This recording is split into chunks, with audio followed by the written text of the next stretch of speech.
नमो नमः। अयम निज परो वेति गणना लघुचेतसाम उदार चरितानाम तु वसुधैव कुटुंबकम। नमस्कार, मैं आचार्य बालकृष्ण दवे।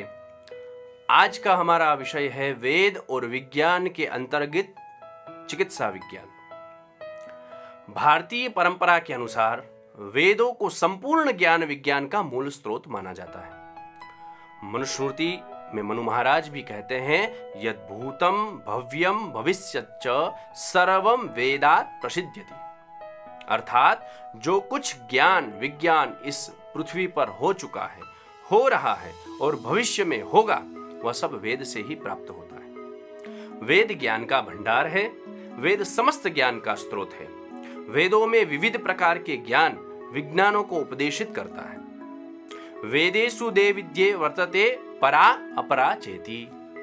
इस प्रकार ऋषि ने वेदों के दो विषय बताए, पहला अध्यात्म विज्ञान और दूसरा भौतिक विज्ञान।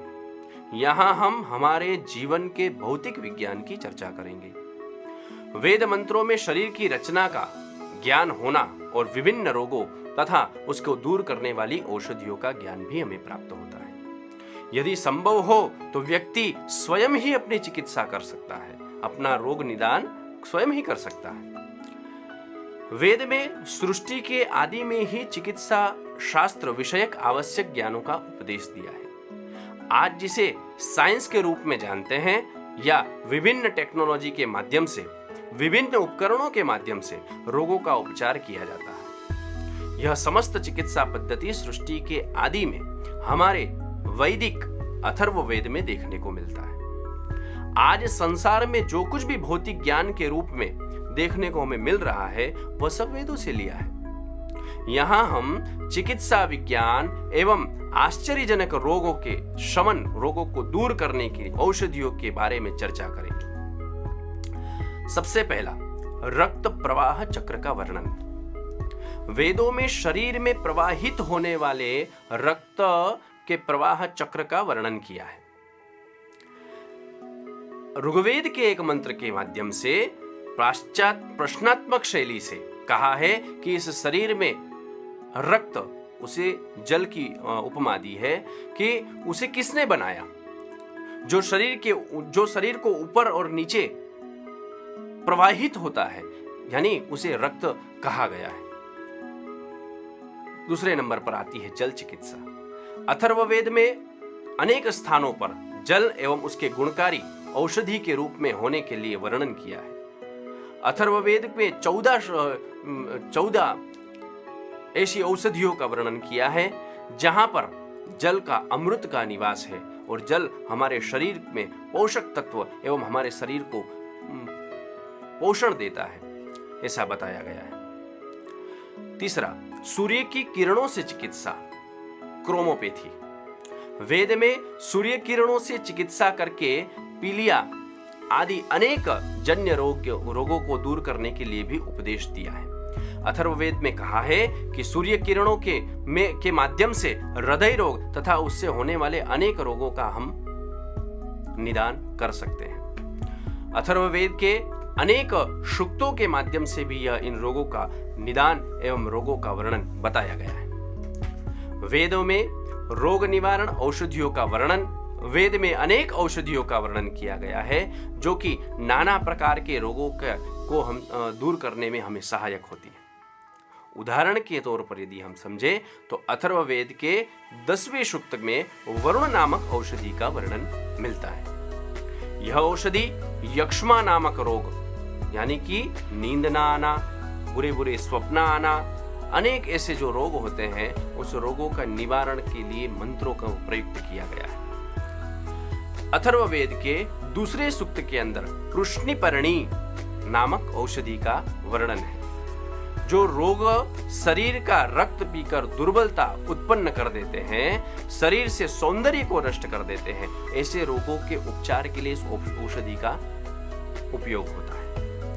यजुर्वेद में आयुर्वेद से संबंधित अनेक औषधियों का वर्णन हमें मिलता है। विभिन्न औषधियों के नाम मिलते हैं। शरीर के विभिन्न अंग, वैद्यत गुण, धर्म इत्यादि हमें यजुर्वेद के मंत्रों में प्राप्त होता है। यजुर्वेद में 82 ऐसे औषधियों का उल्लेख हमें प्राप्त होता वेद, पुराण एवं धर्मशास्त्र से ही प्राप्त एक ग्रंथ जो कि प्रचलित है आयुर्वेद का, चरक संहिता के रचयिता महर्षि चरक, महर्षि आत्रेय, महामेधा, अग्निवेश तथा दृढ़बल रहे।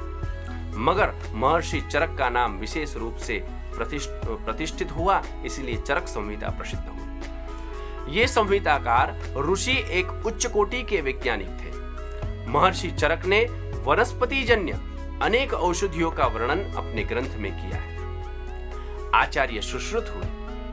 प्राचीन काल में एक उच्च कोटि के आयुर्वेदाचार्य के नाम से एवं शल्य चिकित्सक के रूप में महर्षि सुश्रुत को याद किया जाता है। सुश्रुत महर्षि विश्वामित्र के पुत्र थे तथा इन्होंने धन्वंतरि से शल्य शास्त्र, यदि हम वर्तमान भाषा में कहें तो सर्जरी, शल्य शास्त्र की शिक्षा ग्रहण की थी और ऐसा विश्वास है कि पृथ्वी पर अनेक शल्य तंत्र के जनक महर्षि सुश्रुत ही रहे। अनेक विज्ञान की ऐसी चीज है जिसके बारे में हमारे वेदों में, हमारे पुराणों में उसका उल्लेख किया गया है। इसी से एक है शल्य चिकित्सा। पुराणों के अनुसार दुनिया की सबसे पहली शल्य चिकित्सा का श्रेय भी हमारे देवताओं को ही प्राप्त होता है। आइए जानते हैं कि कौन कौन से वह देव हैं जिसने सर्जरी की थी और जिसकी पहली सर्जरी हुई थी। पहली सर्जरी सबसे पहले भगवान विष्णु ने की थी हयग्रीव नामक दैत्य को मारने के लिए। ब्रह्मा जी से एक प्रचलित एक कहानी के अनुसार, दंत कथा के अनुसार, ब्रह्मा जी से वेद को लेकर हयग्रीव चला गया था। उसे वरदान था कि उसके जैसे ही शरीर वाला उसे कोई मार सकता है। हयग्रीव का अर्थ होता है जिसका मुख अश्व का हो और शरीर जो है वो मनुष्य का हो। तो भगवान विष्णु ने देवी से शल्य चिकित्सा करवाकर हयग्रीव का मुख अपने ऊपर लगाकर उस दैत्य को मारा था। तो सबसे पहली जो सर्जरी है वो हयग्रीव नामक भगवान विष्णु के अवतार के रूप में मानी जाती है। दूसरे यदि उदाहरण के रूप में हम देखें तो कथा प्रचलित है, भगवान शिव ने अपने ससुर जी की सर्जरी की थी।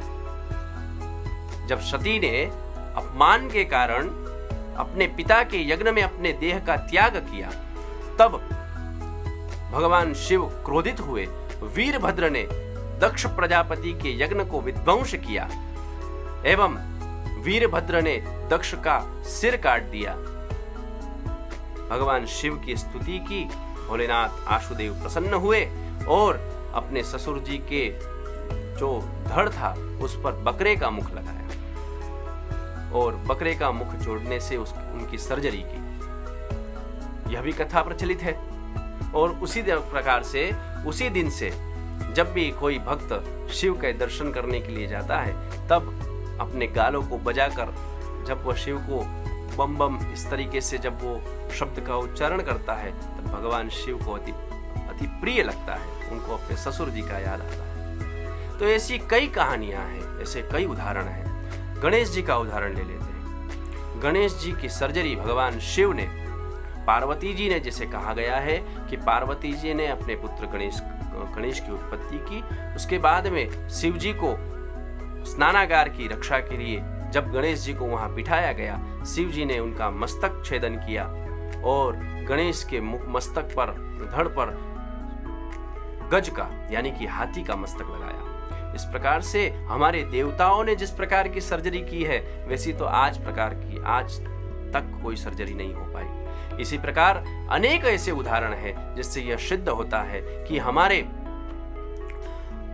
वेदों में, हमारे पुराणों में, हमारे शास्त्रों में जो शल्य चिकित्सा विज्ञान है वह भरपूर मात्रा में उपस्थित है। और इसी विज्ञान के माध्यम से आज का भौतिक युग अनेक ऐसी खोज है, अनेक आविष्कार वेदों के माध्यम से ही कर पा रहा है। बहुत बहुत धन्यवाद।